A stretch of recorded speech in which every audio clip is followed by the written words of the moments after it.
Il y a beaucoup de mouvements dont on ne parle pas effectivement depuis quelques semaines. La question, c'est de savoir si cette journée, ça va être le commencement, le début de quelque chose, Audrey. C'est la question. Non, mais la question surtout, c'est quand est-ce que dans ce pays, on va faire preuve de solidarité et puis de responsabilité. Ça serait bien qu'on s'unisse à la fois pour préparer l'hiver qui arrive et puis à plus long terme pour préparer l'avenir.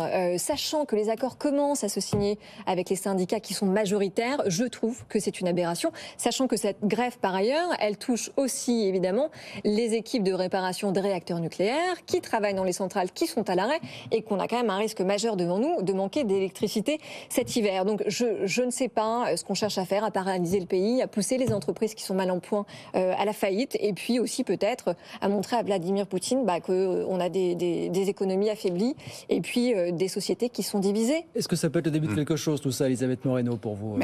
En tout cas, ça en prend bien le chemin. Parce qu'à partir du moment où vous avez des négociations qui ont été accélérées, notamment pour la partie Total et Esso, et que ces entreprises font des efforts, parce que ces négociations salariales, elles étaient prévues pour le mois de janvier, elles ont été avancées parce que les salariés se sont manifestés.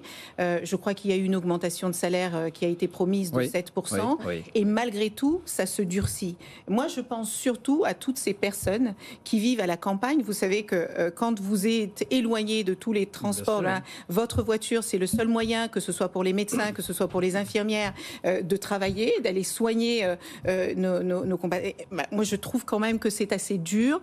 Et quand Audrey Tcherkov parle de solidarité, évidemment, le droit de grève est un droit important et il faut le protéger. Mais en même temps, jamais on n'a été dans une situation aussi catastrophique.